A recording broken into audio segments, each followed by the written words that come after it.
कृष्णाचिया सुखी भूक नाही तान, सदा समाधान सकळांची. कळलेची नाही झाली किती दिस, बाहेरील वास विसरली. विसरू कामाचा तुका म्हणे झाला, उद्वेग राहिला जावे यावी. माझी वाणी तुझे वर्णी गुणनाम, ऐसे देई प्रेम काही कळा. विठ्ठल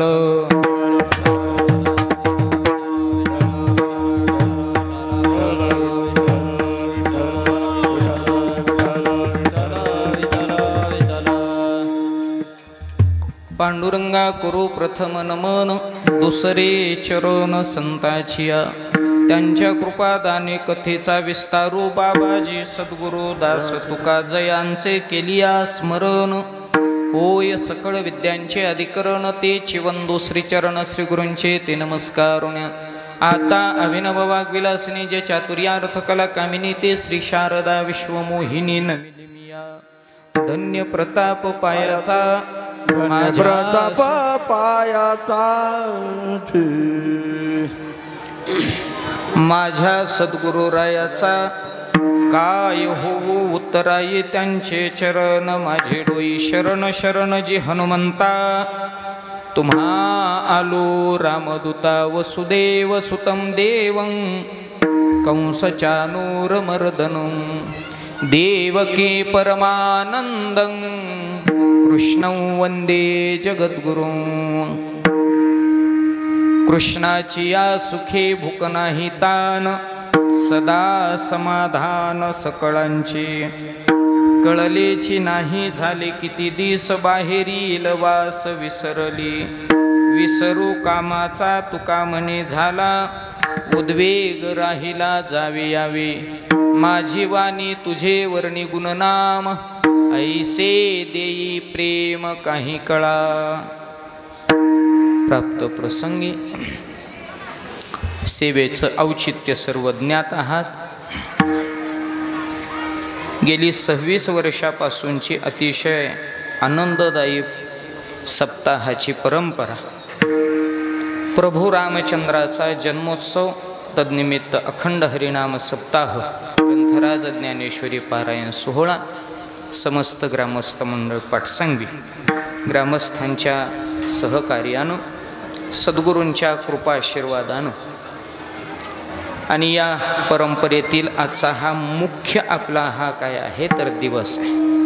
म्हणजेच प्रभू रामचंद्रांचा जन्मोत्सव आणि काला अशा पद्धतीने आपण सालाबादप्रमाणे संपन्न करतो. आणि याच काल्याच्या संबंधानं प्रभू रामचंद्रांच्या जन्मोत्सवाच्या औचित्यानं सालाबादप्रमाणे ही गुरुपरंपरेच्या अनुषंगातून ही काल्याची सेवा माझ्याकडं दरवर्षीप्रमाणे आहे. आज प्रभू रामचंद्रांचा जन्मोत्सव अतिशय महत्त्वपूर्ण दिवस आहे.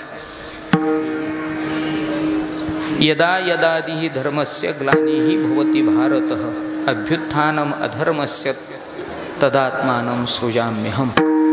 या अनुषंगातून परित्राणाय साधूनां विनाशाय च दुष्कृतां, धर्मसंस्थापनार्थाय संभवामी युगे युगे या उक्तिन्यायानं धर्मरक्षावया अवतार घेसी, आपुल्या पाळीशी भक्तजना. आणि याच उक्तिन्यायानं जो अवतार आहे तो प्रभू रामचंद्रांचा. आणि या प्रभू रामचंद्रांच्या पावन असणाऱ्या या चरणकमलाला नतमस्तक होण्यासाठी आणि त्यांचं स्वागत करण्यासाठी आपण या ठिकाणी सज्ज आहोत. अगदी रामजन्मोत्सव या ठिकाणी आपण संपन्न करून, कारण 12 वाजलेल्या आहेत, रामजन्मोत्सव संपन्न करून त्यानंतर पुष्पवृष्टी करून पुढे काल्याला आपण प्रारंभ करणार आहोत. सर्वांना फुलं मिळालेली आहेत का? मागे फुलं मिळालेली आहेत का सर्वांना? हॉलमध्ये बसलेले पाठीमागच्या विठ्ठल रुक्मिणीपाशी फुलं आलेत का तुमच्यापाशी? अरे फुलं गेली नाहीत मागे.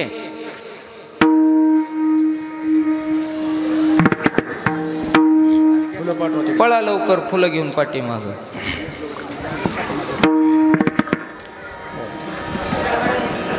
झालं का? यानंतर प्रभू रामचंद्रांचा आपण जन्मोत्सव करूया. सर्वांनी उठून उभे राहा. अभंग म्हटला जाईल जन्माचा आणि सर्वांनी प्रभू रामचंद्राच्या या प्रतिमेवरती पुष्पवृष्टी करायचे आहे तसं लगेच खाली बसायचं. सदा समाधान सकळांची कळलेची नाही झाले किती दिस बाहेरील वास विसरली विसरू कामाचा तुका मने झाला उद्वेग राहिला जावे यावे माझी वाणी तुझे वर्णी गुणनाम ऐसे देई प्रेम काही कळा. पवित्र प्रांगण पावन अशा स्वरूपाची भूमी बजरंगबली हनुमंतरायाचा दरबार आणि या पवित्र दरबारामध्ये चालत असणारा सालाबादप्रमाणे संपन्न होत असणारा मराठी नववर्षाच्या म्हणजेच गुढीपाडव्याच्या औचित्याचं साधन करून या ठिकाणी गेली 26 वर्षापासून आपण ही परंपरा जोपासतोय आणि या परंपरेमध्ये आज समाप्तीचा आणि महत्त्वाचा असा दिवस पाडवा ते अष्टमी असा आपला कार्यक्रम व्हायचा, परंतु त्याच्यामध्ये थोडासा बदल करून आपण पाडवा ते नवमी असा हा सोहळा, कधी 8 दिवस होतात कधी 9 दिवस होतात, अशा पद्धतीनं हा सोहळा संपन्न होत आला. आणि या सोहळ्याच्या संबंधानं सर्व ग्रामस्थ मंडळी, लहान थोर मंडळी, महिला मंडळी सर्वांचा उत्स्फूर्त असा प्रतिसाद आणि या प्रतिसादात्मक भूमिकेतून हा सोहळा दैदिप्यमान बनतो. आणि धर्ममंडपामध्ये ज्यांचं काकड्यापासून रात्रीच्या हरिजागरापर्यंत भरपूर काम असतं, नवे जिम्मेदारी मोठी असते, अशी सर्व आपल्या गावातील आणि परिसरामध्ये प्रख्यात असणारी सर्व पाठसांगविकर भजनी मंडळी यांचंही खूप मोठं या ठिकाणी श्रेय. आणि या भूमिकेतूनच सद्गुरूंच्या आशीर्वादानं आणि त्यांच्याच उपस्थितीमध्ये आज आपण हा काला या ठिकाणी पाहणार आहोत. काला जीवनातला सर्वात मोठा श्रेष्ठ घटक आहे आणि तो मिळवण्यासाठी माणसाचा अट्टहासपूर्ण प्रयत्न आहे.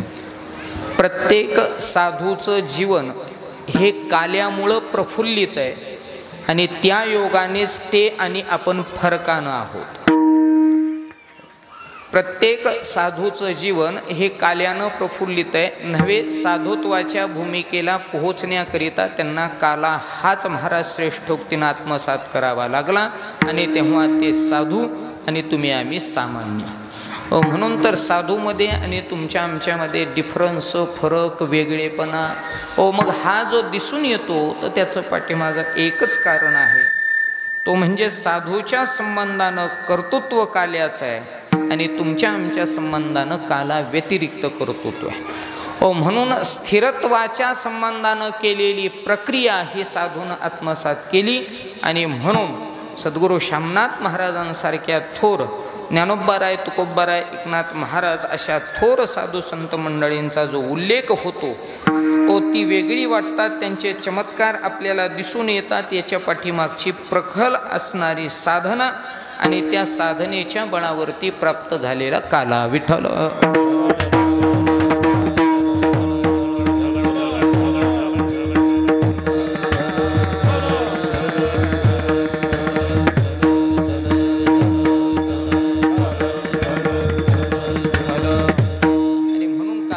जीवनातला अतिशय महत्त्वपूर्ण घटक, द्योतक घटक आहे. मनुष्याच्या जीवनामध्ये कर्तव्य करण्यासाठी आणि प्राप्त करून घेण्यासाठी 2च भूमिका येतात, त्याला कालाच म्हणतात. प्राप्तही करून घ्यायचा काला आणि करायचा देखील काला.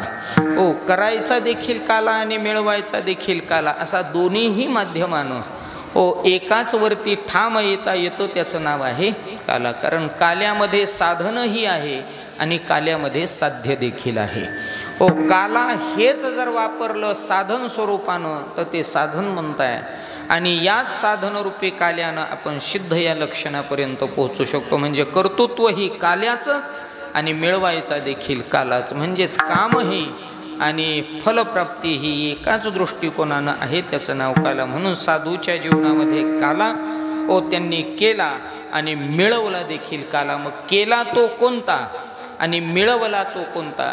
तर केला तो भगवंताच्या नामघोषाचा आणि मिळवला तो म्हणजेच हा प्रसादाचा, अभेदत्वाचा. म्हणून काला करावा लागतो कोणता? हरिनामाचा खिचडी काला, हरिनामाचा खिचडी काला, हरिनामाचा खिचडी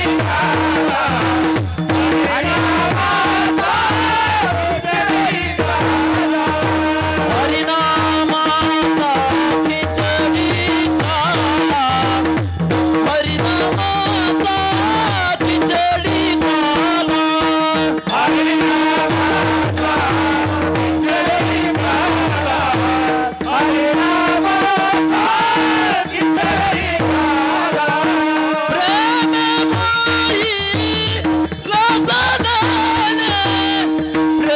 मोही रसादने,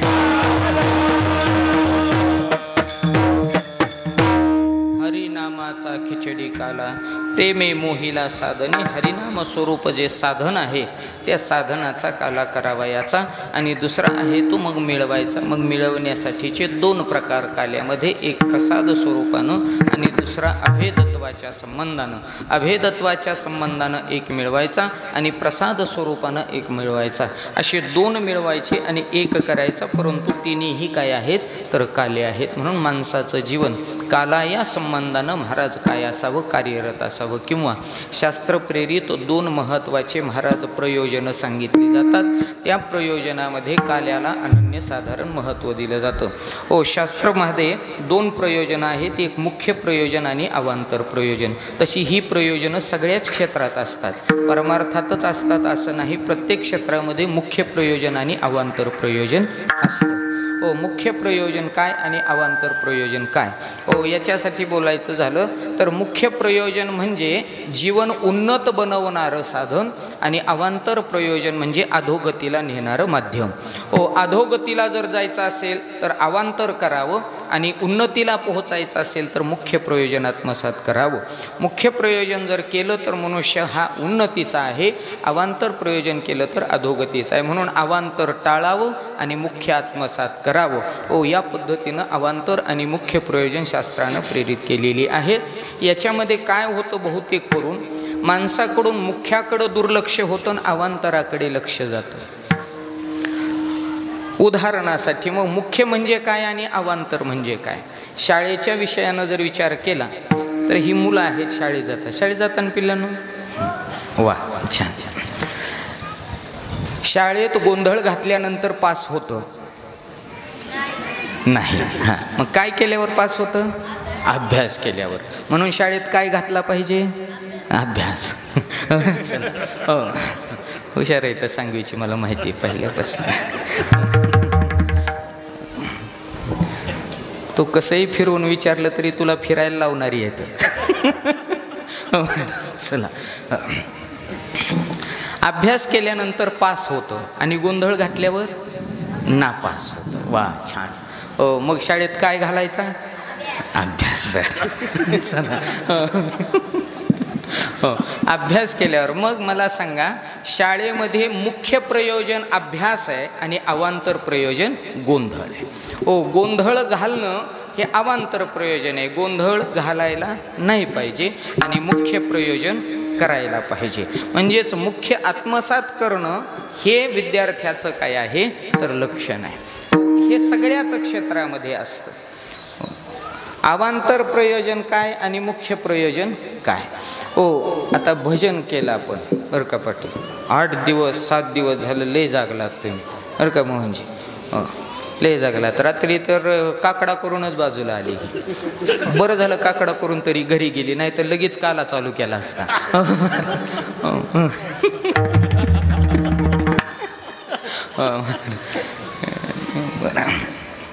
आता भजन काय झालं मुख्य प्रयोजन. भजन काय झालं मुख्य प्रयोजन. भजन झालं मुख्य प्रयोजन आणि भजनामध्ये चहा पिणं अवांतर प्रयोजन. हो महाराज हो रागवू नका, मीच असतोय चहा द्यायला. महाराज मुख्य प्रयोजन आहे भजन. तुका म्हणे येथे भजन प्रमाण, आणि भजन सोडून जर इतर केलं की अवांतर प्रयोजन असा अर्थ होतो त्याचा. कोणत्याही कामामध्ये मुख्य आणि अवांतर हे 2 विषय ठरलेलेच असतात. म्हणून मुख्य प्रयोजन आहे ते देव आणि अवांतर प्रयोजन आहे ते देवेतर. म्हणजेच मुख्य प्रयोजन आहे हा काला आणि अवांतर प्रयोजन आहे इतर. म्हणून जीवनामध्ये मुख्य आणि अवांतर हे 2 विषय असे आहेत. अवांतरानं अधोगती निश्चित म्हणजे निश्चित ठरलेली आहे आणि मुख्यानं उन्नती 100% ठरलेली आहे. म्हणून मनुष्यानं कधीही मुख्य प्रयोजन करावं याच्यामध्ये. आणि एखादा म्हणेल मग अवांतर केलं तर वाटोळं होत आहे आणि अवांतर नाही केलं तर चांगलं होत आहे, म्हणून अवांतर टाळावं. एखादा म्हणेल अवांतर टाळल्यावर आम्हाला त्रास होईल, त्रास होत नाही. अवांतर जीवनातून ढकलून दिलं ना किंवा नाही जरी केलं तरी काही बिघडत नाही, पण मुख्य नाही केलं तर मग मात्र बिघडतं हे निश्चित आहे. अवांतर टाळलं पाहिजे, नाही टाळलं तर मग मात्र अधोगती आहे. आणि अवांतर नाही केलं तरी काही बिघडत नाही. मग अवांतर नाही केलं तरी बिघडत नाही याच्यासाठी एक आपल्यातलंच सांगतो, त्याला काही लय कुठं शास्त्र वाचायला जावं लागत नाही. मुख्य आणि अवांतर, अवांतर जर नसेल जीवनात तर काहीही फरक पडत नाही जीवनाला, अगदी सुरळीत जीवन चालतं. याच्यासाठी उदाहरण, तंबाखू माहिती का बाळा तुला कशी लागती. फक्त माहिती आहे तंबाखू. चला तंबाखू सगळ्यांना माहिती आहे, लहानापासून मोठ्यापर्यंत. महिलांनाही देखील माहिती आहे, खात जरी नसल्या तरी मिश्री वगैरे लागते. चला म्हणून महिलांना तंबाखूही माहिती आहे. अवांतर प्रयोजन आहे तंबाखू. तंबाखू काय आहे अवांतर प्रयोजन. ती नसली जीवनात तरी काही बिघडत नाही. याच्यासाठी थोडं विश्लेषणात्मक, तंबाखू चांगली का वाईट असं कुणी जर विचारलं तर सगळ्याचं उत्तर एकच असतं, वाईट.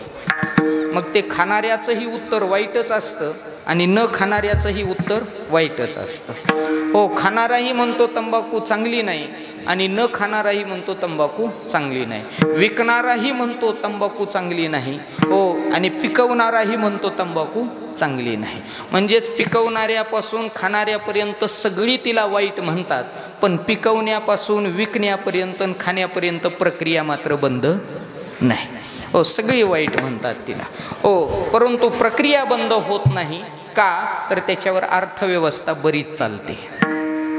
आणि म्हणून तंबाखू जरी वाईट वाटत असली तरी अर्थव्यवस्था चालवते, कारण ती प्रपंच चालवत असताना किती घरची चूल पेटवते माहिती आहे का तुम्हाला.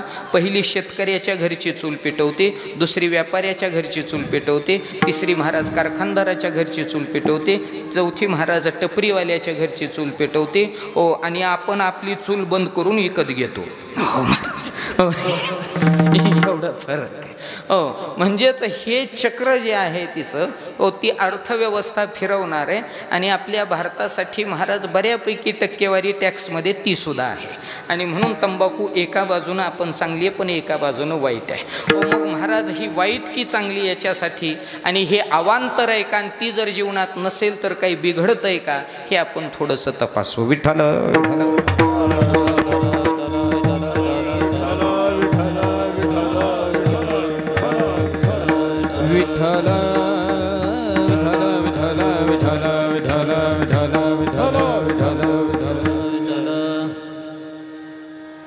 तंबाखू एक जणाला खावी वाटली, ज्याची त्याची आवड असते. खिशात हात घातला, पुडी रिकामी निघाली म्हणून शेजाऱ्या पाजाऱ्याला मागितली. 4-2 तपासली पण बिगर तंबाखूची निघाली. शेवट मी समोरून जाताना मलाही त्याने हाक मारली. म्हणलं दादा तेवढी तंबाखू देऊनच जावा. मी म्हटलं खात नाही मी. ती म्हटलं खात नसला तरी एखादी पुडी ठेवायची जवळ. मी म्हटलं कशाला? म्हणलं आमच्यासारख्याची नड भागवायला. मी म्हटलं उद्या चपटीवाला भेटल मला. नड भागवायला नसतंय जमत.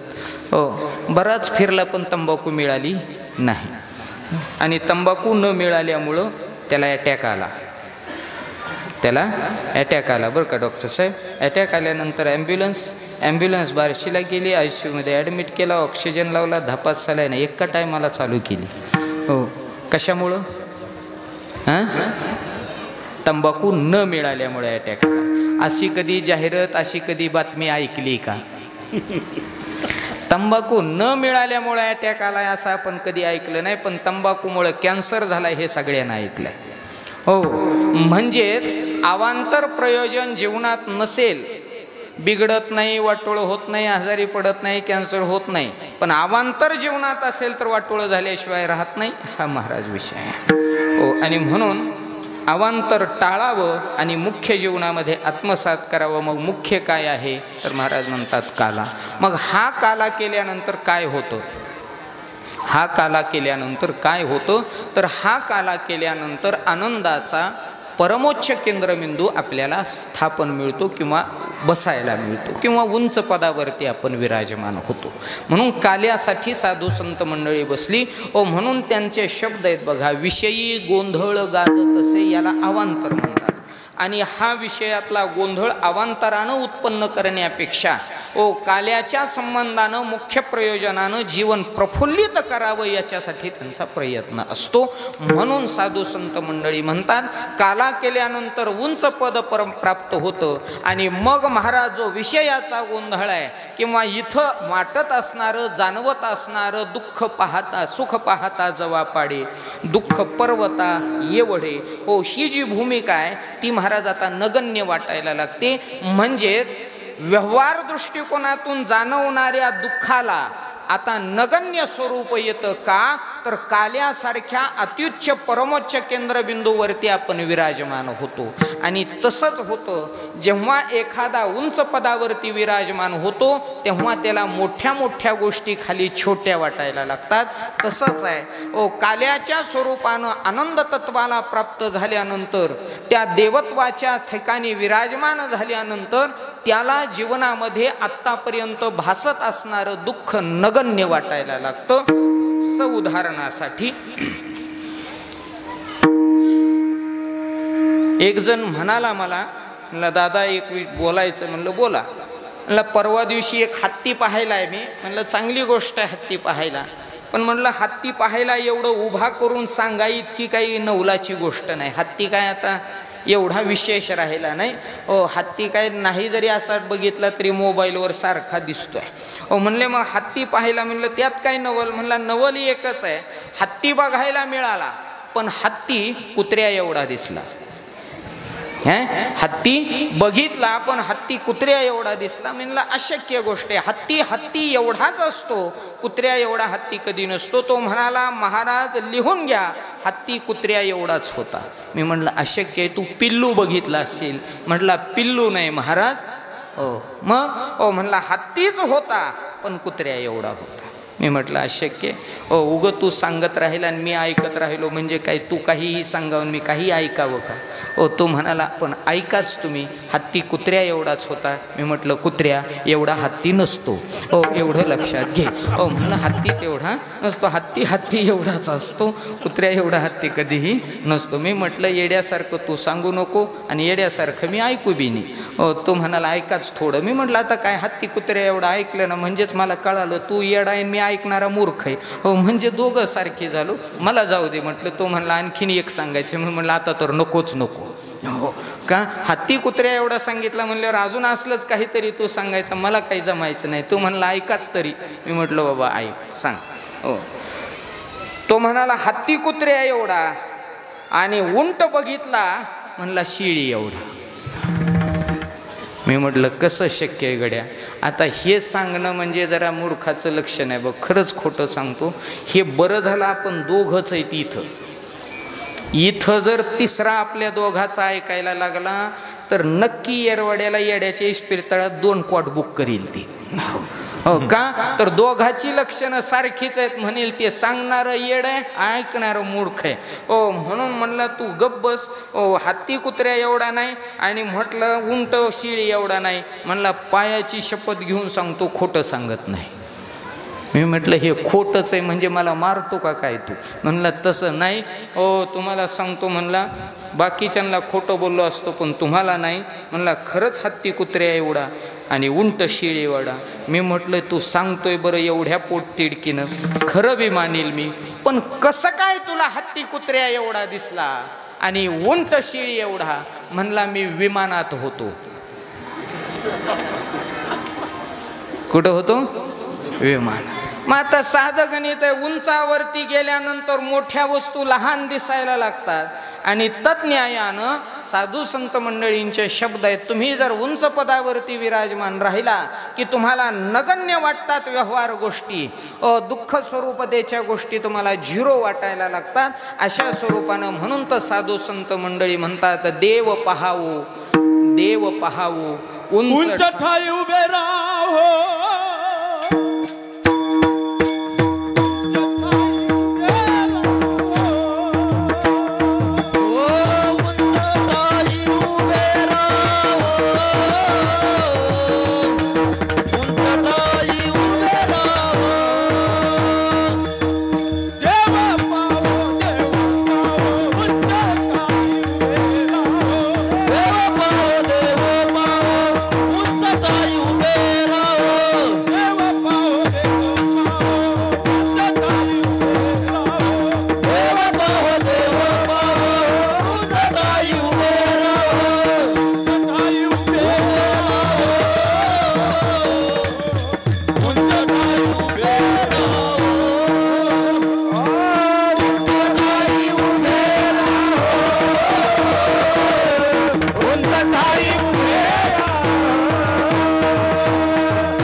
उंच ठाई उभे राहावो, उंच ठिकाणी. आणि हे उंच ठिकाण काला आहे आणि म्हणून साधू या काल्याच्या ठिकाणी महाराज विराजमान झाला. म्हणून त्याच्या जीवनामध्ये आत्यंतिक दुःखाची निवृत्ती झाली. म्हणून म्हटलं जातं प्रसादे सर्व दुःखानाम हानिही अशोपजायते. जेवायला रोज मिळत नाही का? आपल्याला मिळतं. रोज जेवण करतोय आपण, सकाळ दुपार संध्याकाळ. नाही साधी घरची ज्वारीची खाऊ वाटली तरी हायवेच्या कडेची खातोय. जेवत नाही का आपण? जेवतोय आपण, रोज जेवतोय. कालही जेवत होतो, आजही जेवतोय, उद्या. मग प्रसादाच्या पंक्तीची वाट का बघायची? काल्याच्या पंक्तीची का वाट बघायची? कारण त्या जेवणात आणि या जेवणामध्ये अंतर आहे. त्या जेवणातलं असमाधान भरून काढण्याची जागा हे प्रसाद रूपी भोजन आहे. ब्रह्मरस करू भोजन पंगती. महाराज म्हणतात हे ब्रह्मरसाची पंगत आहे. म्हणून डिफरन्स आहे. म्हणून साधू संत मंडळी जेही मिळवायचंय ते उच्च मिळवायचंय या भूमिकेनं कार्यरत राहतात. म्हणून त्यांनी उच्च पदावरती विराजमान असणाऱ्या काल्याला आत्मसात करून घेण्याचं मुख्य प्रयोजन जीवनामध्ये केलं. विठ्ठल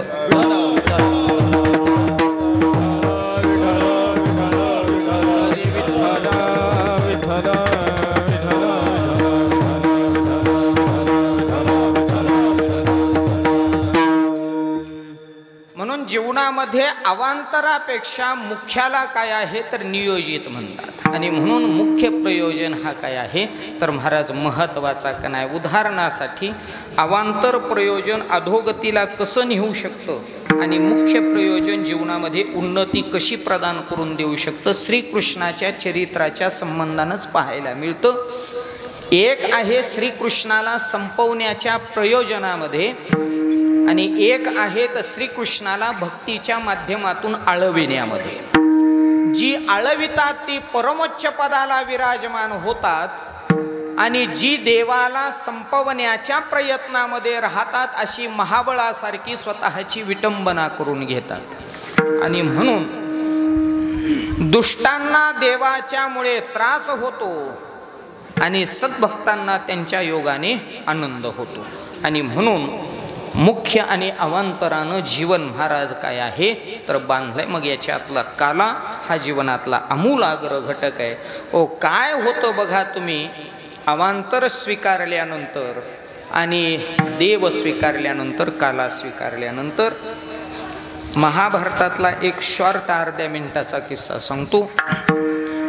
युद्ध महाभारतामध्ये ठरलं, कौरव पांडव वेगळे झाले आणि युद्धाची आखणी झाली. कौरवांकडे काही मोठी मंडळी गेली, पांडवांकडेही दिग्गज होती. कौरवांकडे जी होती ती तनानं होती, काही मनानं पांडवांकडंच होती. अशी विभागणी झाली नाही. एक विभागणी राहिली, त्याचं नाव आहे श्रीकृष्ण. आणि या श्रीकृष्णाची विभागणी बरं का कृष्ण. मग हा कृष्ण नेमका भूमिका कोणती मांडतो हे पाहण्यासाठी दुर्योधन श्रीकृष्णाकडे आला. आणि दुर्योधन आल्याबरोबर त्याने पाहिलं श्रीकृष्ण झोपलेले.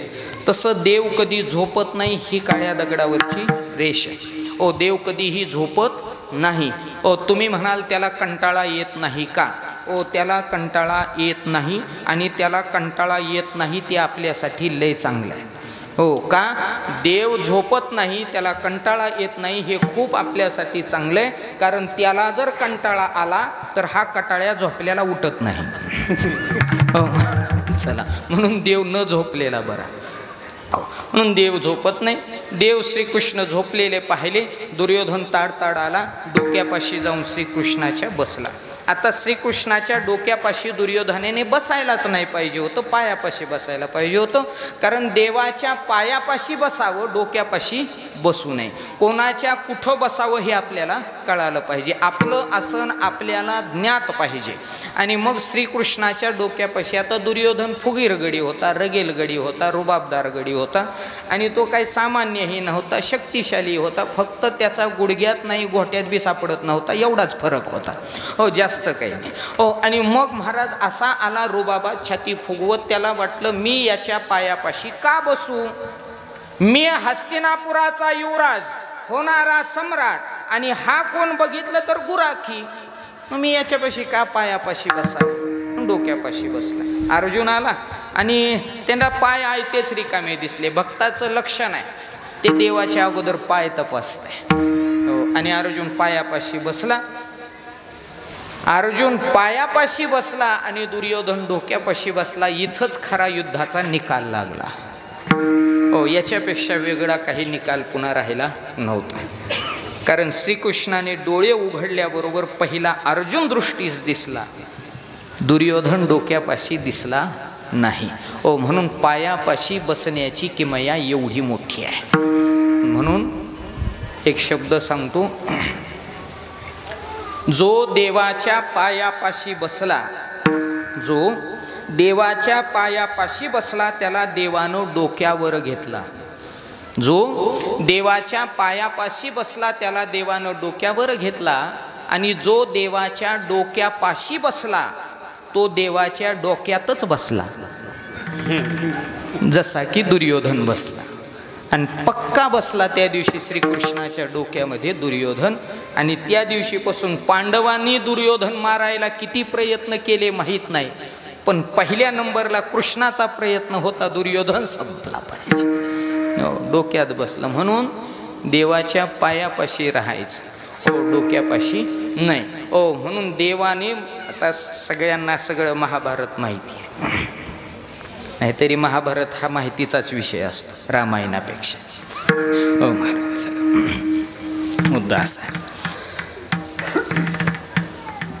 श्रीकृष्णाच्या संबंधानं जेव्हा ही दोघं एक डोक्यापाशी एक पायापाशी आहे ना, दुर्योधन कोणाच्याच बापाला मेला नसता जर श्रीकृष्णानं युक्ती काढली नसती तर. ठरवलं होतं श्रीकृष्णाने मारायचं, विनाशायच दुष्कृता. ओ महाराज, या उक्तीने यानं भगवान श्रीकृष्ण सगळे कौरव मेल्यानंतर दुर्योधन जेव्हा राहतो त्यावेळेस गांधारी म्हणते त्याला गंगेवर जा आणि नग्न माझ्याकडे ये. ते आंघोळ करून येतही पण श्रीकृष्ण आडवा उभा राहतो. कळतं का नाही तुझ्या जीवाला काय? म्हणले का असा कुठं निघालाय? म्हणले युवराज आहे तू, महाराज होणार आहे उद्या. आणि खुशाल म्हणले असा चाललाय तू निर्वस्त्र होऊन. तो म्हणाला आईने सांगितलंय. मग तर तू निव्वळ वेळ आहे म्हणले. आईच्या समोर असं जावं शोभतंय तुला? ते म्हणले पण आईनं सांगितलंय, तिची आज्ञा कशी मोडू? अरे वेड्या, आज्ञा काही पाळाव्या लागतात आणि काही पाळूनी लागतात. तुला इतकंही कळत नाही.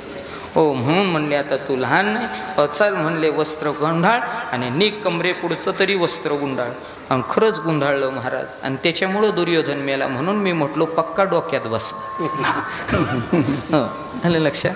दुर्योधन पक्का म्हणून पायापाशी. आणि श्रीकृष्णाने अर्जुनाला विचारलं कधी आला? दुर्योधनाला वाटलं मी अगोदर येऊन अर्जुनाची विचारपूस. आणि मग तिथंच गोंधळ झाला. ते लगेच म्हणलं कृष्णाला, कृष्णा अगोदर मी आलोय, मला विचार. ती म्हणले तू आलाय तर तुला का आला? म्हणले युद्ध ठरलंय, तुला तर माहिती आहे. तो म्हणला हो मीच लावलंय. हो म्हणले मग इतकं माहिती आहे? हो म्हणले मग आता तुझी युद्धात भूमिका काय? म्हणले माझी भूमिका सगळ्यात समोर सांगतो दोघांसमोरही. माझ्याकडं दोन आहेत, याच्यातलं ज्याला जे निवडायचंय ते निवडा. एकीकडे मी आहे, हातात शस्त्र नाही, आणि एकीकडे सगळं माझं आहे, हातात शस्त्र घेऊन युद्धामध्ये रणांगणामध्ये लढायला सज्ज आहे. काय पाहिजे तुम्ही ठरवा. दुर्योधन विचार करतोय बिगर शस्त्राचा एकट्याला घेऊन काय करायचंय? अख्खी सेना माझ्यासाठी रणांगणामध्ये माझं विजय मिळवून देण्यासाठी काम करेल. म्हणून त्याने देव निवडला नाही तर त्याने देवाचं निवडलं. आणि अर्जुनाला विचारलं तुझं काय? काय नाही म्हणला देवा, आयताच तू राहिला बस. म्हणला आपल्याला काय नको, फक्त मला तू शस्त्र घे, नको घेऊ, तू युद्धात ये, नको येऊ, मला काहीही घेणं देणं नाही. फक्त तू माझ्याकडून एवढं पाहिजे झालं की विषय संपला. म्हणले मी तुझ्याकडून झालं फक्त. हो आणि खरंच सांगतो अर्जुन त्याच दिवशी विजयी झाला होता. पांडवांचा विजय हा परफेक्ट निश्चित झाला होता. औपचारिक म्हणून युद्ध करायचं राहिलं होतं. आणि त्या दिवशी झालं काय? श्रीकृष्ण पांडवांकडे आणि सगळं देवाचं हे कौरवांकडे. आणि इथंच मुद्दा मी सांगतोय तुम्हाला, ज्यांच्याकडं देव सोडून आहे ते नाश आहे आणि ज्यांच्याकडं देव आहे ते अविनाश आहे. आणि म्हणून साधू संत मंडळी निरीक्षण करून या जीवनामध्ये आल्यानंतर काय मिळवावं? नाशिवंताच्या मागं जाऊन नाशिवंत बनावं की अविनाशी पदाच्या पाठीमागे जाऊन तिथं जाऊन त्याच पद्धतीचं जीवन आत्मसात करावं, याच्यासाठी प्रयत्नवादी राहावं. मग महाराज त्यांच्या लक्षात येतं की काला हा अविनाशी पदाचा परमोच्च केंद्रबिंदू आहे. कारण अधिकाराच्या स्वरूपानं जर काल्याचा विचार केला तर हा काला म्हणजे दुसरा तिसरा कोणी नसून देव आणि मी वेगळे नाहीत ही भूमिका मांडणारा तुका म्हणे काला कोठे अभेद देखिला विठ्ठल.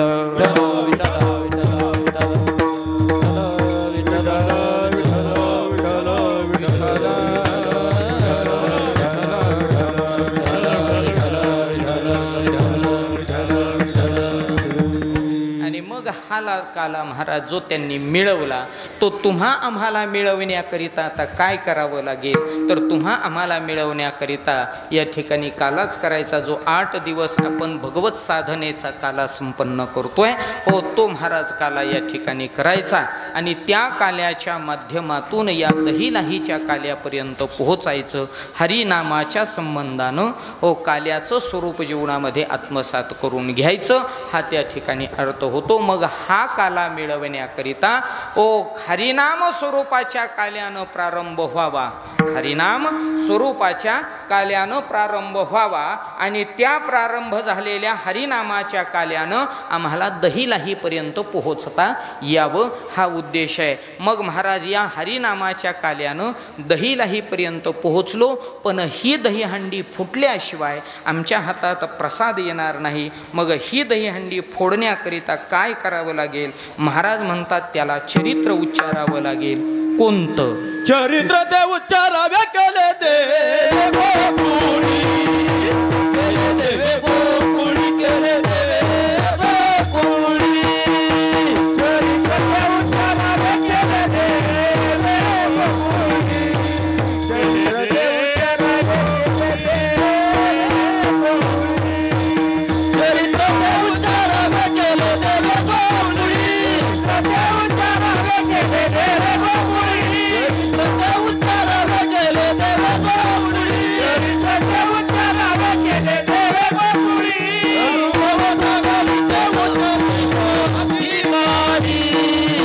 उचलीच्या अधिकारी, उचलीच्या अधिकारी, तारुबाबाचा घरीचे उचलीचे अधिकारी, उचलीच्या अधिकारी, उचलीच्या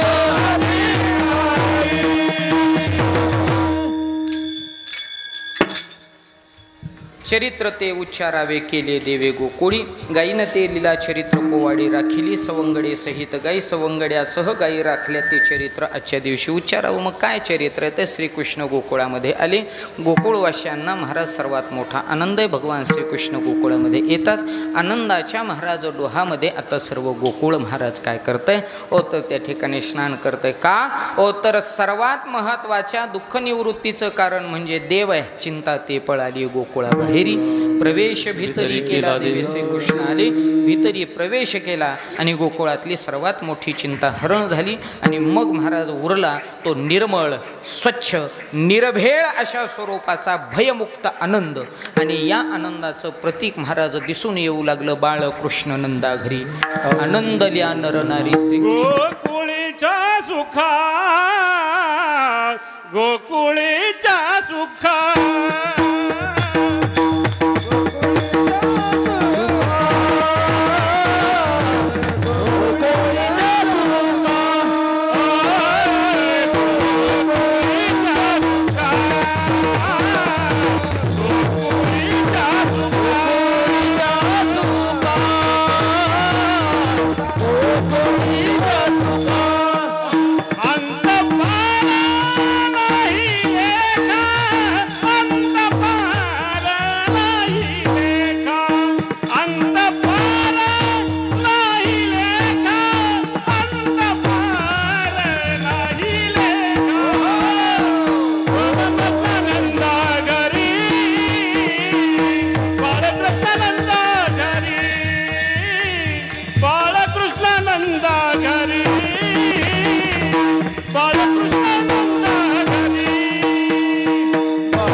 सुखा अंत पार नाही लेखा.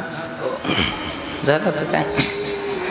सांगवीच्या भजनी मंडळाने प्रमाण दिलं म्हणजे काला झालाच म्हणायचं. आता पहिल्या दिवशी विना उभा केल्यापासनं हो काल्यापर्यंत काम तुमचं भरपूर झालं आता. हो चालेल. तसं तुमचं कामच बंद नसतंय भजनाचं. काय झालंय माहिती का? भजनच बंद झालंय. हो नुसतं भोजन चालू आहे आता. असे सप्तेत आता 7 ते 9 कीर्तन, नाही तर 9 ते 11 कीर्तन. मंडपात चितपाखरू दिसत नाही पुन्हा. भजने गायब, भजनेच राहील नाही. सगळी टाळकरी झाली ते आता. सांगू का आता बापू तुम्हाला? तुम्हीच अजून भजने राहिलात. भजने राहून काहीच नाही. हो महाराज. हो आणि मग त्या भजनाला सुद्धा वाटायला लागले मी बी टाळकरीच होतो आता. सगळी टाळकरी झाली. भजन कुणी करायचं? भजन हे भजनासाठी आहे, भजन हे भजनासाठी आहे, बाकी सगळं महाराज पाकिटासाठी आहे. बरं का तात्या, भजन फक्त भजनासाठी राहिले, कारण ते ऐकायला कोणी नाही. हो, कुणी ऐकायचं आणि कुणी करायचं, आपणच करायचं ना आपणच ऐकायचं. हो, पण सांगू का, केलेलं भजन तुम्ही नाही ऐकत, ऐकणारी जरी इथं नसली हो तरी ज्याने ऐकावं तो मात्र महाराज इथं ऐकतो, त्याचं नाव आहे देव. आणि म्हणून महाराज भजन सगळ्या मोठी काय आहे तर साधन आहे. हो चला. आणि म्हणून बाळकृष्ण नंदा घरी आनंदल्या नरनारी. आणि किती सुख झालं तर म्हणले गोकुळच्या वासियांना अंतपार राहिला नाही, एवढ्या प्रमाणामध्ये सुख प्रदान झालं. म्हणून गोकुळीच्या सुखा अंतपार नाही लेखा.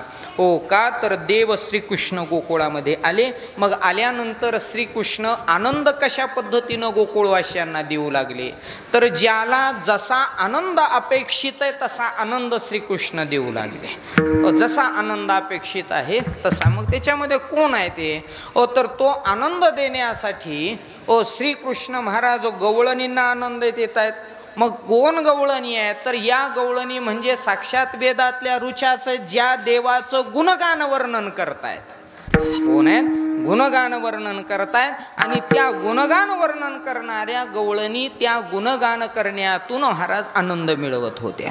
काही जण देवाला नेत्रानं डोळे भरून पाहत होत्या आणि ते पाहिल्यानंतर त्यांना सुख होत होतं. पाहिलिया वेध लावी बैसे जीवे धुरुनी. अशा पद्धतीनं त्यांची अवस्था होती. काही जण गुड्या उभा करत होती, काही तोरणं बांधत होती. म्हणजेच प्रत्येक जण श्रीकृष्ण या संबंधानं महाराज तल्लीन होता आणि त्या संबंधानं आनंद मिळवत होता. आणि म्हणून म्हटलं जातं गोकुळीच्या सुखा अंतपार नाही लेखा. मग हा श्रीकृष्ण लहानाचा मोठा होण्याचं प्रयोजन आखू लागला. आणि मग आखत असताना एका अंगावरती होण्याचं नियोजन असेल तर तो महाराज एका अंगावरती होतो. अंगावरती झालेला पोटावरती पडतो, पोटावरती पडलेला पोटावरती सरकू लागतो आणि सरकणारा रांगू लागतो. कसा? तळवे तळात तळात टेकीत, तळवे तळात तळात टेकीत, डाव्या गुडघ्याने गुडघ्याने रांगत, डाव्या गुडघ्याने गुडघ्याने रांगत, डाव्या गुडघ्याने गुडघ्याने रांगत.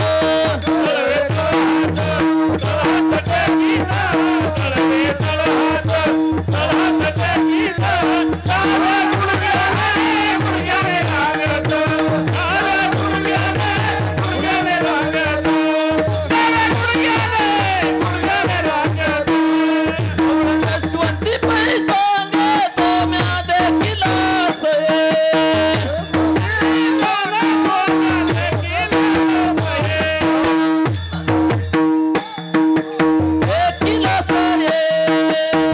रंगबिरंगात तो म्या. तळवे तळात तळात टेकीत, तळवे तळात तळात टेकीत,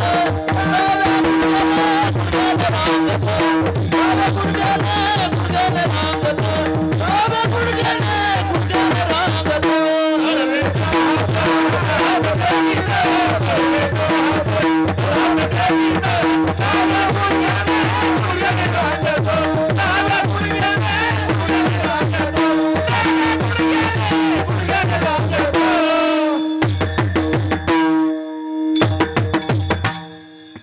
तळवे तळ हात टेकीत डाव्या गुडघ्याने रांगत श्रीकृष्ण रांगू लागले. आणि भगवान श्रीकृष्णाच्या रांगण्याच्या अट्टहासाने महाराज यशोदा आनंदित आहे. निश्चित आहे आनंद यशोदेला.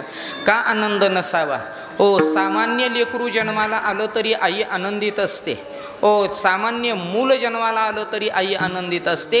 आणि श्रीकृष्ण होता देवपोटी जन्माला आला होता म्हणून आई खूप आनंदित होती. आणि तिचा आनंद गगनात मावत नव्हता म्हणून त्याची प्रत्येक क्रिया श्रीकृष्णासाठी घडत होती. आणि म्हणून सकाळी उठल्यापासून संध्याकाळी झोपेपर्यंत जर ती काय करत असेल असं म्हटलं तर ती फक्त आणि फक्त श्रीकृष्णच करत होती, बाकी काहीच करत नव्हती. ही तिची प्रक्रिया. सकाळी उठल्यापासून संध्याकाळी झोपेपर्यंत श्रीकृष्णासाठी काम करणारी कोण आहे तर यशोदा आहे. ओ नव्हे असं म्हटलं जातं, सकाळी उठण्याच्या वेळी भगवान श्रीकृष्णापाशीच बसणारी आणि त्याच्या उठण्याची वाट बघणारी यशोदा होती. ओ म्हणजेच देव उठल्याशिवाय त्याचं सगळं काही उरकल्याशिवाय यशोदा दुसऱ्या कामाला हात लावत नव्हती, एवढी यशोदा श्रीकृष्णाशी संलग्नित होती. पण एक दिवस असा झाला, श्रीकृष्ण उठून बसले परंतु यशोदा मात्र शेजारी दिसली नाही. आणि मग श्रीकृष्णाला शंका आली की आजपर्यंत कळतंय तसं मला असं जाणवलं नाही की यशोदा माझ्यापाशी नाही. रोज पाहायलं तरी मी उठल्याबरोबर मला अगोदर जर कोण दिसत असेल तर ती आई माझ्या डोळ्यापुढे असते, आणि आज ती आई माझ्या उठण्याची वाट न बघता कुठं गेली असेल. आणि म्हणून श्रीकृष्ण हाक मारतात आई आई आई, परंतु आई कुठंच ओ देत नाही. आणि तेवढ्यामध्ये बाहेर येऊन बघतायत तर आईच्या पाठीमागं काम दिसतंय आणि घरात एकही बिनकामाचा दिसत नाहीये. सगळ्याच्या पाठीमागं पहाटेच्या वेळी काम लागलंय. आणि मग श्रीकृष्णाला वाटलं काय असावं नेमकं. हो, आपल्या घरी आईलाही काम आहे, घरच्यांनाही काम आहे, सगळी कामात व्यस्त आहेत आणि सगळ्यांना काम आहे, पण रोज माझी वाट बघणारी आई सुद्धा माझ्याकडं न बघता कामाकडं तिचं लक्ष आहे. गेले पळत श्रीकृष्ण आईपाशी, पदराला धरलं आणि ओढलं. म्हणले मम्मी काय करतीये तू? आज सकाळपासून म्हणले माझ्याकडं बघायला तयार नाही. कृष्णा आज तुझ्याकडं बघायला वेळ नाही, तू तुझं बघ. ते म्हणाले पण नेमकं काय चाललंय तुझं? म्हणले सांगायलाही वेळ नाही. म्हणले मग काय चाल? ती म्हणाली बघ मला काही विचारू नको, तू तुझ्या पप्पाकडं जा. आणि मग ते पप्पाकडं गेलो आणि म्हणू लागलं पप्पा पप्पा पप्पा हो. पप्पा म्हणला मारा गप्पा. काय आता काय चाललंय बाबा आज आपल्या इथं? म्हणले कृष्णा आज लय मोठा उत्सव आहे आपल्या गोकुळात. म्हणजे काय उत्सव आहे? श्रीकृष्ण सांगू लागले, आपलं नंदराज सांगू लागले कृष्णाला, कृष्णा आज म्हणले इंद्रयाग आहे आपल्या इथं. ओ म्हणले कसला इंद्रयाग आहे? तर म्हणले आपल्या या गोकुळामध्ये जी दरवर्षी वृष्टी होते, पाऊस पडतो, त्या पावसाचा जो मालक आहे, जो राजा आहे, त्या मेघाच्या राजाला दरवर्षी आपण या ठिकाणी भोग देतो आणि त्या निमित्तानं इंद्रयागाचं आयोजन करतोय. आणि म्हणून आजचा हा उत्सव हा सगळ्यांना आनंद देणारा गोकुळवाशांना आहे. इंद्राचा भोग आज दिला जातो. त्यावेळी श्रीकृष्ण म्हणतात बाबा इंद्राचा भोग ठीक आहे, पण इंद्राला भोग का? तर म्हणले त्याने पाऊस पाडावा म्हणून. मग श्रीकृष्ण म्हणले पावसाचा आणि इंद्राचा संबंध काय? हो, ते म्हणले श्रीकृष्णामुळे पाऊस पडतो म्हणून. म्हणले कसं शक्य आहे तसं बाबा? कृष्णामुळे पाऊसच पडत नाही. ते म्हणले कृष्णा तुला कळत नाही. तो म्हणाला कळत कसं नाही? मी काय बारका राहिलोय का काय? आता मी मोठा झालोय ना, आता तुमचं लक्ष नाही फक्त माझ्याकडं. मी मोठाच झालोय आता, मी काय लहान राहिलोय? मी बी आता 5-6 इमल खातोय दिवसाच्या. मी काय बारका राहिलोय का काय? अख्खी कोरी महाराज पेलो तरी चढत नाही मला, आणि तुम्ही अजून बी बारका. अहो मी मोठा झालोय, तुमची चप्पल तुमच्या समोरून 10 वेळेस घालून जातोय तरी तुमचं माझ्याकडे लक्ष नाही. मी मोठा झालोय. म्हणजे तसं नाही कृष्णा, पण तुला ज्ञान नाही आहे. तो म्हणाला अजिबात नाही, मला ज्ञान आहे. इंद्राची पूजा का? तर म्हणले इंद्र पाऊस पाडतो म्हणून. श्रीकृष्ण म्हणतात पाऊस कशासाठी? म्हणले पाऊस लागतोय तो चारा उगवायसाठी. चारा कशासाठी? गाई खाण्यासाठी. गाईंना चारा कशासाठी? तर म्हणले दूध मिळवण्यासाठी. दूध कशासाठी? डेअरीला घालायसाठी. डेअरीला कशासाठी? पैसे मिळवायसाठी. पैसे कशासाठी? दारू प्यायसाठी. म्हणले मग हे चाललंय कशासाठी? हो, तर महाराज म्हणले देव म्हणतात, आपलं नंदराज म्हणतात इंद्राचा याग हा महाराज सगळ्यांचा आपला काय आहे उदरनिर्वाहाचा टप्पा आहे. आणि मग श्रीकृष्ण म्हणतात तुम्हाला सोपं सांगतो. म्हणला इंद्र पाऊस पाडत नाही, पाऊस गोवर्धन पर्वत पाडतो. म्हणले कस काय? तर आपल्या गावाला तोच आहे ओ, जो कोणताही ढग येईल तो गोवर्धनाची उंची पार करून जाऊ शकत नाही. म्हणून पाऊस पाडण्यात गोवर्धन आहे, ठीक आहे. चारा उगवण्यात गोवर्धन आहे, आणि चारा उगवल्यामुळे गायींना खाऊ घालण्यात सक्षम गोवर्धन आहे. आणि म्हणून माझं म्हणणं आहे इंद्रापेक्षा गोवर्धन पूजलेला बरा. नंदराज म्हणले कार्यक्रम काय आपल्या घरचा जागरण गोंधळ नाही, मग अख्ख्या गावाचा सोहळा आहे, गावाला विचारावं लागेल. म्हणला मग बोलवा गावकरी. बोलवली सगळी आणि सगळी आत घरात गेली की ह्या श्रीकृष्णानं बाहेरनं कडी लावली आणि म्हणला माझं म्हणणं जर पटलं आणि होय जर म्हटला तरच कडी उघडणार आहे, नाहीतर कुलूप लावून जाणार आहे. सगळी म्हणाली म्हणणं काय? काहीच नाही म्हणलं, आपलं एकच म्हणणं आहे, गोवर्धनाची पूजा सुरू, इंद्राची पूजा बंद. सगळी म्हणाली ते शक्य नाही. शक्य नाही तर मग आतमध्ये मस्तपैकी निवांत आराम करा म्हटले. आता काही कार्यक्रम होणार नाही. तेवढ्यात नाही होय करत काही जण म्हणाले पण कृष्णा ही बातमी इंद्राला पोहोचली तर अडचण होईल. अडचणीच्या वेळी मी आहे म्हणला, काही काळजी करायचं काम नाही. होय नाही करत इंद्रानं इंद्राची पूजा बंद, गोवर्धनाची चालू झाली. यज्ञ होम हवन ब्रह्मवृंद सगळीच्या सगळी महाराज गोवर्धनावरती आहुत्या पडू लागल्या. अतिशय आनंदमय वातावरण होतं. बातमी इंद्राला पोहोचली आणि इंद्राला बातमी पोहोचल्याबरोबर इंद्रानं मोठं संकट पाठवलं, कारण त्याला माहीत होतं कोणीतरी एकच पूजा करणार आहे, याच्यापेक्षा जास्त कोणी नाही. तेही जर पूजा बंद करत असेल तर मग म्हणला एक मुद्दा आहे, यांना संपवल्याशिवाय बाकीच्यांवरती परिणाम व्हायचा नाही. आणि म्हणून गोकुळ संपवायचं. काळे कुट्ट ढग गोकुळाकडे महाराज आगमन केलं आणि जसं दुपारची वेळ आहे पण अमावस्येची रात्र भासावी असा काळा कुट्टा अंधार झाला आणि सगळी घाबरली. ना आता कृष्णाला म्हणू लागली तुझ्यामुळं इंद्रानं संकट पाठवलं. कृष्ण म्हणाला आपल्याला काही माहीत नाही. म्हणले पण तूच इंद्राची पूजा बंद करून गोवर्धनाची पूजा चालू करायला लावली. म्हणले बघा आपण लहान आहे, आपल्याला याच्यातलं काही कळत नाही. अरे पण तू सांगितलं पूजा करायला. म्हणला मी पोरगर बाळगर मी काही बी सांगेल, तुम्ही ऐकावं का शहाण्या सुरत्या माणसाने, पटतं का तुमच्या जीवाला? अरे म्हणलं पण तुझ्यामुळं आम्ही. ते म्हणाला हे बघा आता काही बोलू नका, ते संकट आलंय तुमचं तुम्ही बघा. एक जण पुढं आला आणि देवाचे पाय धरले. म्हणले देवा तुका म्हणे कळा ना अंगी जयाच्या सकळ, तू सामान्य नाहीये, तू खूप मोठा आहे. किती मोठा आहे? ते म्हणाले तू एवढा मोठा आहे की काग बगरिठा मारिले बाळपणी अवघी दैत्य खाणी उडविली. एवढा तू मोठा आहे आणि म्हणून आमची तुला हात जोडून विनंती आहे, आम्ही सगळीच्या सगळी तुला शरण आलोय, आम्हाला या संकटातून सोडव. जर पाऊस चालू झाला तर म्हणले पंगत बसणार नाही आणि पंगत नाही बसली तर सगळा गोंधळ उडल. इतकं मोठं छानपैकी बसले परिवाराने अन्नदान केलंय. म्हणले मग हे कीर्तन करायला लवकर उरकायचं कळू नये का? म्हणून मग त्याला विनंती केली. वातावरण बदलले. आणि म्हणून मग महाराज ते म्हणू लागले काय करायचं? श्रीकृष्ण म्हणाला मी काही करू शकत नाही. पाय धरले आणि म्हणले आता देवा तुझ्याशिवाय कुणी नाही. देवाचं स्पष्ट मत असं असतंय, जोपर्यंत त्याच्याकडं पाहिलंय तोपर्यंत तोच त्याचा आहे. आपण त्याच्याकडं पाहून दुसऱ्याकडं पाहिलं की मग दोघांमध्ये भिनसतंय. आणि मग एक जण म्हणाला देवा आम्ही आता फक्त तुझ्याच आश्रयाला आहोत आणि म्हणून तुला विनंती आहे तो आम्हाला याच्यातून पार कर. आणि मग देव म्हणतो काळजी करायची नाही, गोवर्धन उचला, डोक्यावरती घ्या, बाहेर पाऊस पडू द्या. एक जण म्हणला गोवर्धन उचलणार नाही. आणि कसा उचलेल गोवर्धन तरी? एवढा मोठा देव जर शेजारी असेल तर इतराच्या हातून गोवर्धन उचलावा अशक्य गोष्ट आहे. गोवर्धन उचलण्यासाठी गोकुळ सज्ज आहे, ताकद लावतोय पण हलत नाही आहे. आणि श्रीकृष्ण गेला, करंगळी लावली, गोवर्धन वरती गेला. पुंडलिक वरदा हरी विठ्ठल श्री ज्ञानदेव गोपाल कृष्ण भगवान की जय. असा गोवर्धन वरती गेला आणि सगळीच्या सगळी गोवर्धनाच्या छायेखाली त्या ठिकाणी विराजमान झाली. श्रीकृष्ण करंगळी लावून उभा आहे, सगळी जण ताकद लावून उभा आहेत. जोर प्रत्येक जण लावतोय पण श्रीकृष्णाची करंगळी काम करते.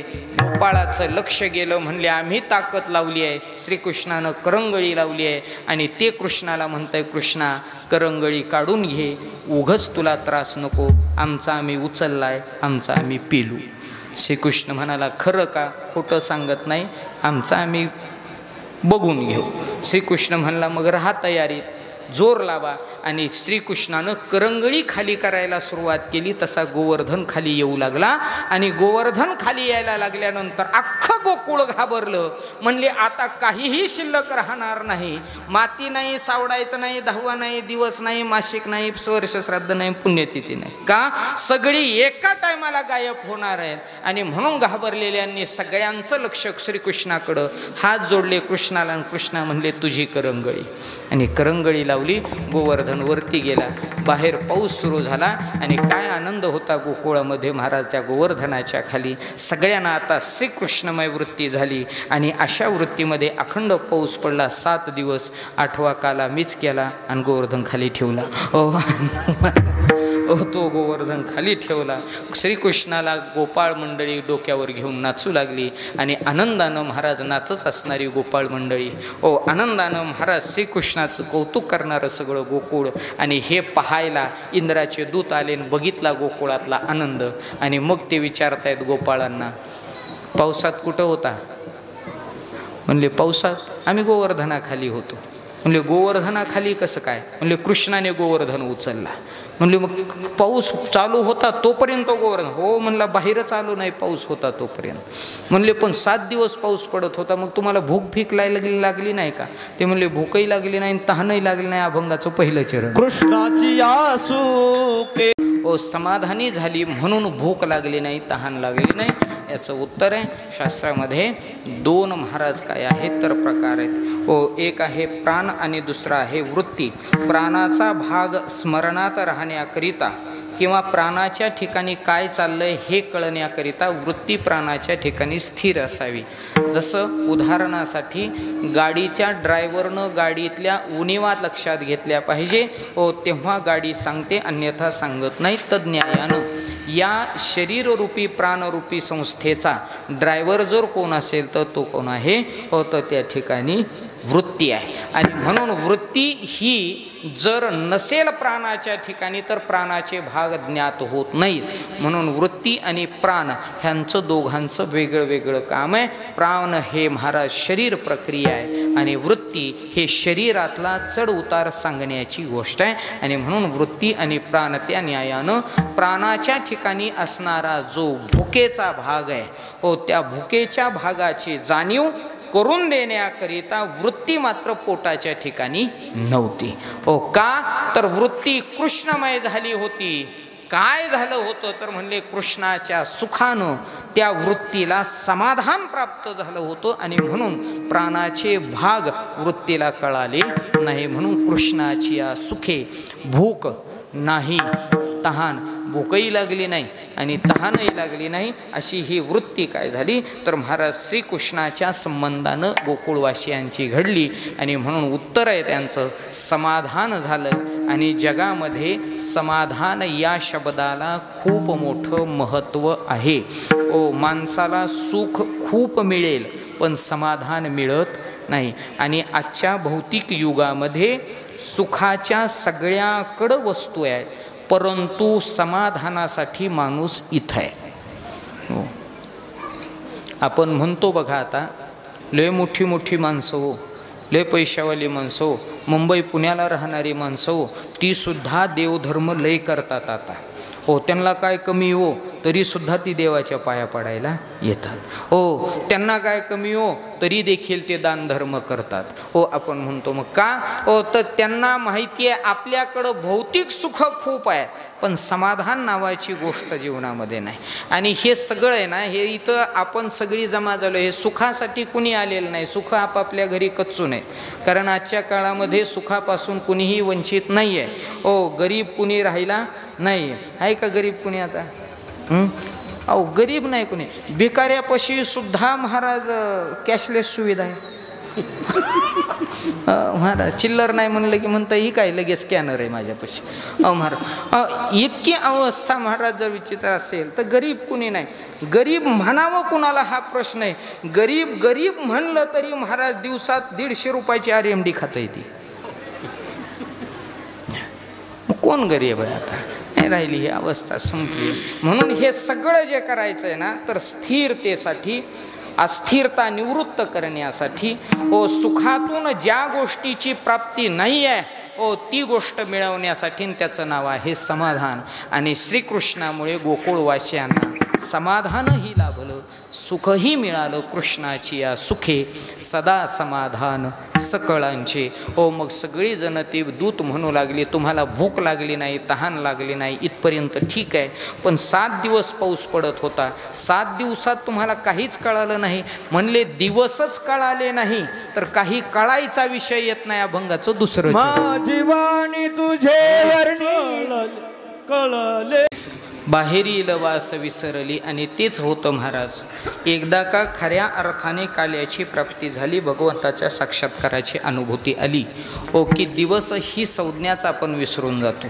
आणि म्हणून तर साधू संत मंडळींना जन्माला येणं काय, राहणं काय आणि जाणं काय याच्याबद्दलची जाणीवच होत नाही. कारण देव या संबंधानं जीवन प्रफुल्लित असतं. आणि त्याच भूमिकेनं महाराज या गोकुळवासियांची अवस्था आहे. 7 दिवसामध्ये भूक नाही, का तर दिवसच कळाले नाही, कळलेची नाही झाली किती दिस. मग तुम्हाला बाहेर जावं असं काही जाणवलं नाही.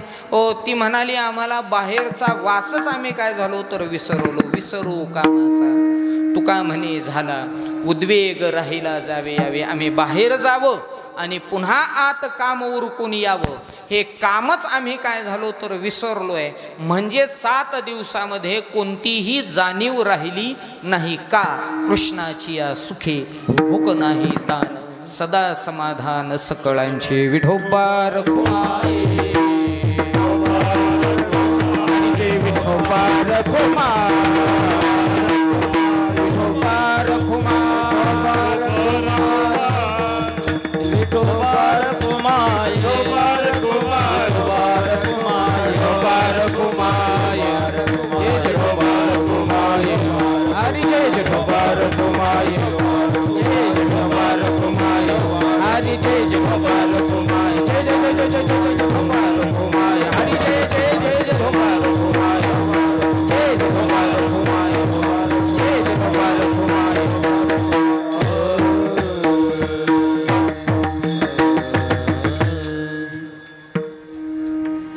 आणि मग भगवान श्रीकृष्णाने गोवर्धन पर्वत धारण केला. गोकुळवासी सगळी आनंदित आहेत. आणि मग या पद्धतीनं श्रीकृष्ण गायी राखायला लागले. गायी गोपाळ सवंगडी वनामध्ये गायी गोपाळ महाराज घेऊन भगवान श्रीकृष्ण आनंदानं महाराज क्रिया करू लागले. मग आता खेळ खेळू लागले. मग खेळ एक होता का श्रीकृष्णाचा तर नाही. होतो तू हा मामा एक खेळ खेळले नाही भगवान श्रीकृष्ण. सर्व खेळ महाराज त्या ठिकाणी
खेळ सुरू झाले. आणि मग खेळ खेळत असताना भगवान श्रीकृष्ण आणि गोपाळ मंडळी खेळत असताना गाई चरायला सोडायच्या. आणि गाई चरायला सोडल्यानंतर खेळ. आणि मग या खेळाची जाणीव तुकोबारायांना होते. कारण देवाच्या करवी केला गेलेला खेळ हा महाराज तात्पुरता, तासापुरता, 2 तासापुरता, 20-20, 50 महाराज वन डे अजिबात नाही, कसोटी अजिबात नाही. तर हा खेळ म्हणजे ऑनवर्ड कुठपर्यंत 184 योनी फिरेपर्यंत हा खेळ चालतो. आणि म्हणून मग श्रीकृष्णाच्या खेळाला व्यथित झालेल्यांनी विनंती केली तुकोबारायांसारख्या मंडळींनी देवाला, जास्त खेळ आता लांबवण्यात मजा राहिलेली नाही, आम्हाला आता तृप्ती पाहिजे आहे. खेळामध्ये तृप्ती नाही आहे. ओ आता आम्हाला तृप्तीचं लक्षण अपेक्षित आहे आणि ही तृप्ती आम्हाला प्रसादाशिवाय होणार नाही आणि म्हणून देवा तुझ्याकडून आता प्रसादाची अपेक्षा आहे. खांदी भार पोटी भूक काय खेळायाचे आणि म्हणून आता काय करावं तुका म्हणे आता खेळ मोडावा परता हो आणि म्हणून मग तू काय करावं तर खेळ हा मोडावा अशी तुला विनंती आहे. मग श्रीकृष्णाने सर्वांच्या शिदोऱ्या एकत्रित केल्या. मध्यभागी भगवान श्रीकृष्ण उभेत गोलाकार कमळाकार सर्व गोपाळ मंडळी आहेत ज्याचं वर्णन आहे भागवतामध्ये. बिभ्रत्वेनो जठरपटयो शृंगवत्रेच कक्षे वामे पानो मसृणकवलं तत्फलानेंगुलिषु तिष्ठन्मध्ये सोपरी सुहृद हासे नर्मभे स्वर्गलोके मिषद्बुभुजे यज्ञ बाल केली कुंडली कवरदा हरी विठ्ठल श्री नामदेव गोपाल कृष्ण भगवान की. आणि तो आनंद भगवान श्रीकृष्णाला महाराज त्या ठिकाणी श्रीकृष्णाच्या संबंधानं गोपाळांना मिळू लागला. प्रसाद सेवन करायला मग त्यांना मिळाला का तर अधिकार होता. मग अधिकार कोणाला नाही जी खायला आली आहे ओ परंतु त्यांना तो दिला नाही. कोण आहे तर आजी ओस अमरावती काला पहावया येती देव विसरती देहभाव आपला. ओ देहभाव विसरून देव इथपर्यंत स्वर्गलोक सत्यलोक विसरून इथपर्यंत पोहोचली अशा देवांना हा काला मिळाला नाही. कारण एकच शब्द आहे महाराज हा काला फक्त आणि फक्त इथलाच घटक आहे. म्हणले कुठला तर मृत्यूलोकाचा. मग हा मृत्यूलोकाचा जर काला घटक असेल ओ तर मग हा इतरांना यत्किंचित नाही आहे. म्हणून म्हटलं जातं तुका म्हणे काला तुका म्हणे काला वैकुंठी दुर्लभ वैकुंठी दुर्लभ तुका म्हणे काला वैकुंठी दुर्लभ वैकुंठी दुर्लभ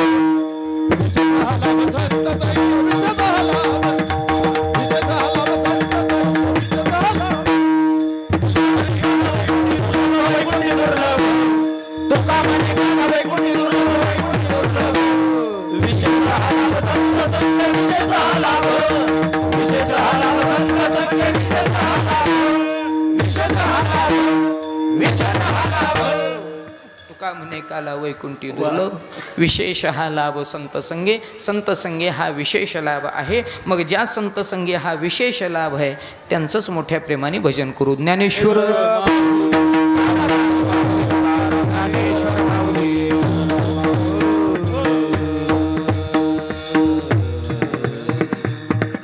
म्हणा. हरिभक्त परायण रामभाऊ नायकनवर आहे. हरिभक्त परायण सरजराव तात्या इंदलकर म्हणा तिथं जागेवर या या या या या या या